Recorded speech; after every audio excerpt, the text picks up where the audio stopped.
Salut les aventuriers, c'est Ricky et Evie. On espère que vous allez bien et aujourd'hui pour coller au thème de la semaine, nous allons vous parler du cœur. Et vous, saviez-vous pourquoi c'est l'organe de l'amour?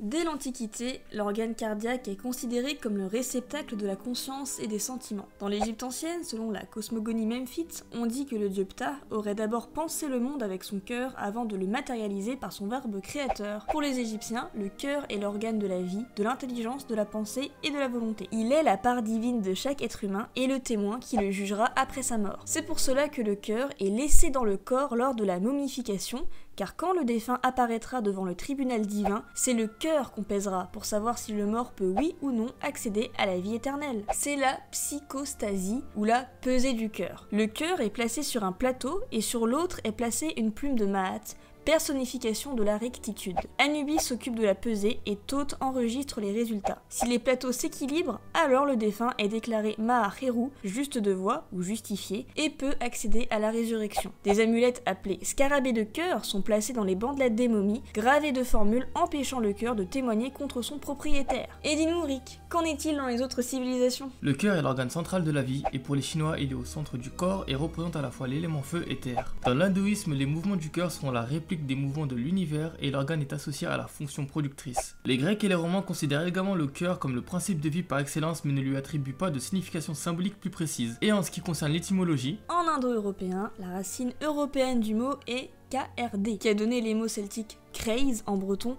Creid en gallois et Cridé en gaélique. On retrouve là encore le rapprochement entre le centre et le cœur. En revanche, le mot actuel des langues celtiques brittoniques pour cœur vient du roman et se prononce dans les trois langues breton, cornique et gallois, calon. Le mot courage vient du mot latin cor pour cœur. En breton, on dit d'ailleurs calonec. On retrouve ici la notion de volonté attribuée au cœur par les populations celtiques et latines, tout comme le faisaient déjà les Égyptiens. Dans le judaïsme et le christianisme, le cœur est le lieu où se déroule la vie intérieure de l'homme, où se fait sa connexion avec Dieu. Il est l'organe de la pensée et le centre de la vie spirituelle. Le cœur fonctionne en binôme avec le corps. Le mal peut se trouver dans le cœur. Le cœur peut être perverti, on peut avoir un cœur de pierre. On peut contrôler le cœur de quelqu'un. Dans l'islam, le cœur n'est pas lié au sentiment mais à la contemplation de Dieu. Il est le refuge de la conscience. Pour les musulmans, le cœur est constitué de 7 enveloppes successives et on ne peut voir ses couleurs que dans l'extase divine. Selon le Coran, le cœur du croyant est entre les doigts de Dieu. L'islam voit cet organe comme le trône de la miséricorde et de l'amour et seule la connaissance par le cœur est authentique. Comme pour les autres religions abrahamiques, le cœur est le lieu de rencontre avec Dieu. Lié à l'esprit, il témoigne de son porteur devant Dieu. Et du coup, Evie, pourquoi on représente le cœur comme ça? En fait, dans l'Égypte ancienne, le cœur est représenté par un vase, alors que dans l'Inde ancienne, il s'agit d'un triangle inversé,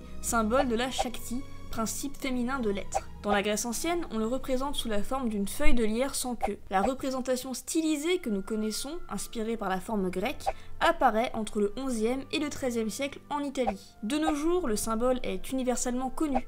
Lorsque le cœur est transpercé d'une flèche, c'est qu'il fut la cible d'Eros, personnification de l'amour. Voilà, c'était notre petite histoire de la semaine. Si la vidéo vous a plu, n'hésitez pas à l'aimer, à nous suivre sur nos différents réseaux, les liens sont dans la description, et si le cœur vous en dit, abonnez-vous.